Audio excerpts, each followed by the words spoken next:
Selamat pagi siswa dan siswi yang Bapak banggakan. Semoga kabar kalian sehat selalu ya. Baiklah, pada pertemuan kita hari ini kita masih mempelajari materi tentang cerita imajinasi. Untuk materi pokok pada pembelajaran kita pada hari ini, yang pertama kita akan mempelajari materi tentang pengertian, ciri, dan unsur dari cerita imajinasi atau fantasi. Kemudian yang kedua, ada struktur dan kebahasaan dari cerita imajinasi. Setelah kita mempelajari pengertian, ciri, dan unsur, barulah kita masuk ke struktur dan kebahasaan dari cerita imajinasi. Untuk materi pokok yang kedua. Kemudian yang ketiga ada penceritaan kembali dari cerita imajinasi. Itu untuk materi pokok yang ketiga. Kemudian yang keempat di sini ada penulisan cerita kreatif. Jadi ada 4 materi pokok kita pada hari ini. Mulai dari pengertian, ciri, dan unsur cerita. Kemudian yang kedua struktur dan kebahasaan. Yang ketiga penceritaan kembali. Lalu yang terakhir adalah penulisan dari cerita kreatif. Untuk materi pokok kita. Kemudian kita masuk ke materi jenis dari cerita imajinasi. Berdasarkan latar cerita, di sini ada 3. Yang pertama, latar lintas waktu, yaitu masa lampau. Kemudian yang kedua ada latar waktu sejaman, dan yang ketiga ada latar lintas waktu futuristik atau masa yang akan datang. Jadi berdasarkan latar cerita di sini ada 3. Kalian ingat lagi, yang pertama ada latar lintas waktu masa lampau, latar waktu sejaman, dan lintas waktu futuristik atau masa yang akan datang. Kemudian berdasarkan kesesuaian dalam kehidupan nyata, cerita imajinasi di sini dibedakan menjadi 2 kategori.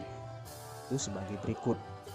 Yang pertama di sini ada cerita imajinasi total. Apa itu cerita imajinasi total? Jadi cerita imajinasi total ini berisi tentang imajinasi pengarang terhadap objek tertentu. Pada cerita kategori ini, yang terdapat pada semua cerita tidak terjadi dalam dunia nyata. Sebagai contoh, cerita imajinasi dengan judul The Little yang terdapat pada semua cerita. Atau yang terdapat di sini contohnya seperti The Little Dragon. Itu total imajinasi penulis. Jadi nama orang, nama objek, dan nama kota benar-benar rekaan si pengarang. Oke, lanjut yang kedua di sini ada cerita imajinasi irisan. Cerita imajinasi irisan di sini adalah cerita imajinasi yang menggunakan nama-nama dalam kehidupan nyata, menggunakan nama tempat yang ada dalam dunia nyata atau peristiwa pernah terjadi pada dunia nyata. Berbeda tadi dengan cerita imajinasi total. Kemudian lanjut lagi ke unsur-unsur dalam cerita imajinasi. Jadi di sini unsur-unsur dalam cerita imajinasi ada 2. Yang pertama ada unsur intrinsik dan yang kedua ada unsur ekstrinsik. Kalau unsur intrinsik apa saja yang terdapat di dalam cerita imajinasi?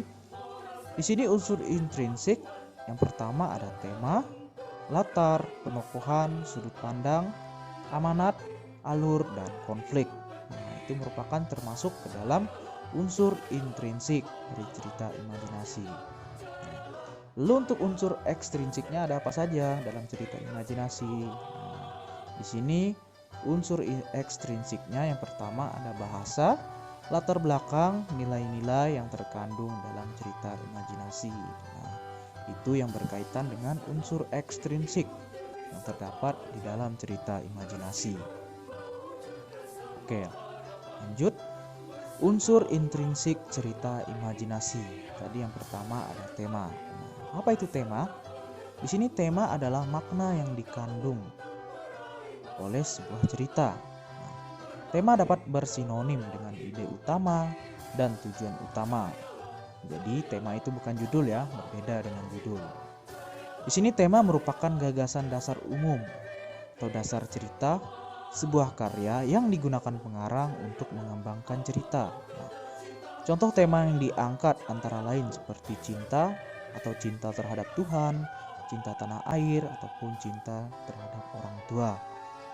Kemudian ada ketidakkawanan dan keadilan. Nah, itu merupakan salah satu contoh dari tema. Kemudian sementara itu contoh tema dari cerita imajinasi yang berlatar masa depan atau futuristik antara lain seperti keajaiban, misalnya misteri bola kristal, anak seorang penyihir, atau sapu ajaib. Nah, itu berkaitan dengan tema.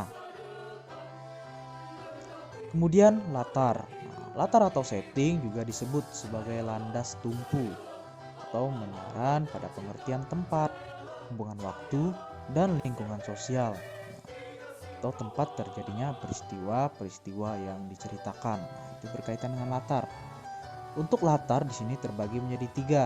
Jadi Ananda sekalian ingat, latar ini dibagi menjadi 3. Yang pertama ada latar tempat, latar waktu, dan latar sosial. Nah, jadi latar di sini terbagi menjadi 3 ya. Kemudian ada penokohan. Nah, apa itu penokohan?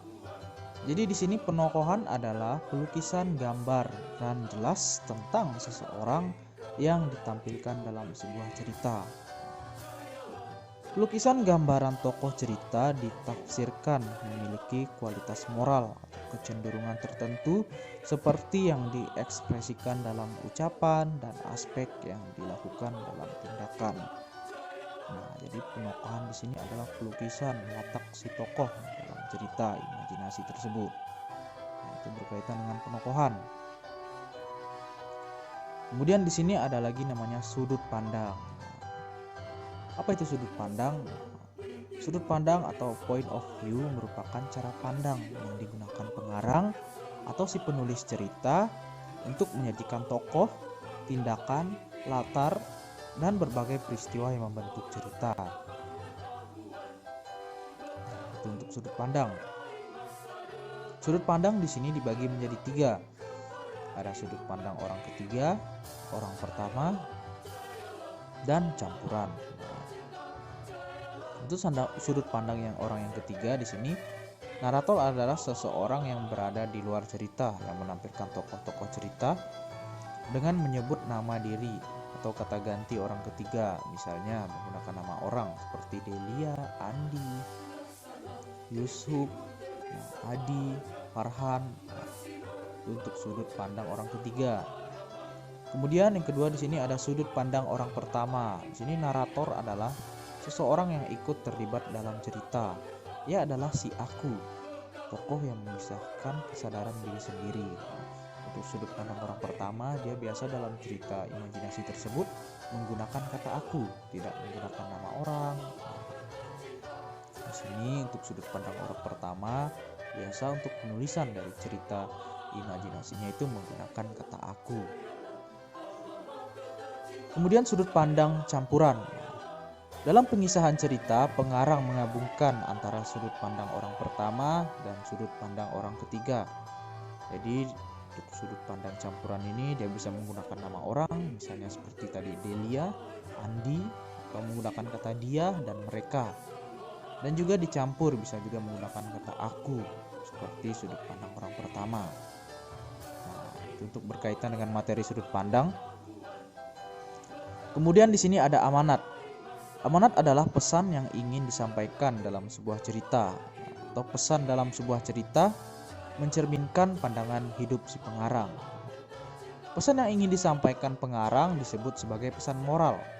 Pesan moral tersebut dapat berupa penerapan sikap dan tingkah laku para tokoh yang terdapat pada sebuah cerita. Melalui cerita, sikap, dan tingkah laku tokoh-tokoh tersebut diharapkan dapat menyajikan hikmah atau dapat menjadi pesan moral bagi kita semua. Kemudian jenis pesan moral yang disampaikan dalam cerita di sini bersifat tidak terbatas. Pesan moral dapat mencakup seluruh persoalan hidup. Nah, itu berkaitan dengan amanat. Jadi ini amanat ini yaitu berkaitan dengan pesan-pesan moral yang terdapat dalam sebuah cerita imajinasi. Nah, itu berkaitan dengan amanat. Kemudian lanjut ke alur. Alur atau plot adalah jalan cerita yang mempunyai hubungan, yaitu sebab akibat. Di sini alur ada 3. Yang pertama ada alur konvensional.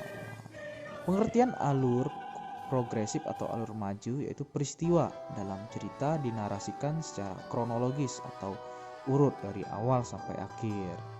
Kemudian ada nama alur di sini. Yang kedua ada alur non konvensional atau sorot balik atau mundur, yaitu peristiwa dalam cerita yang dinarasikan dengan menoleh ke belakang atau membayangkan masa lalu, atau bisa juga kita sebut sebagai flashback dari dalam cerita tersebut.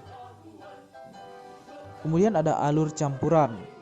Alur campuran atau maju mundur yaitu peristiwa dalam cerita meloncat-loncat antara masa lalu dan masa kini.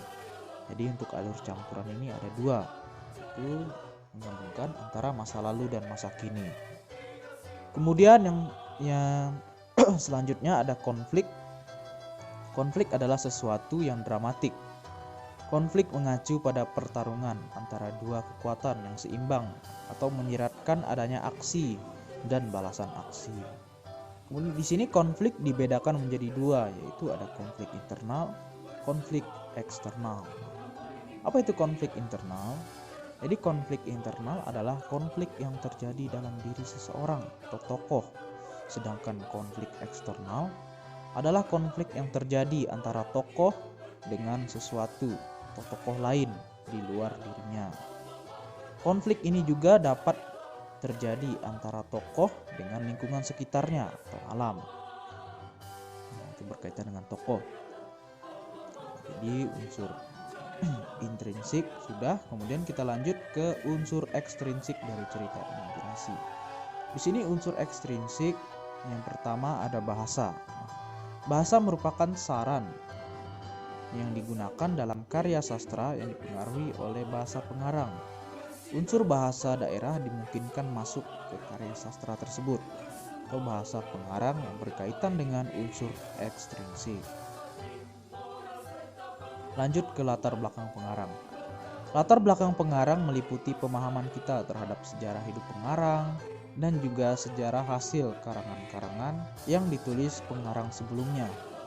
Latar belakang pengarang terdiri atas yang pertama di sini ada biografi pengarang, kondisi psikologis pengarang, dan aliran sastra yang dianut si pengarang. Itu berkaitan dengan latar belakang si pengarang. Kemudian cerita imajinasi juga mengandung nilai-nilai kehidupan, atau nilai-nilai tersebut menggambarkan norma, tradisi, aturan, dan kepercayaan yang dianut atau dilakukan oleh masyarakat tersebut.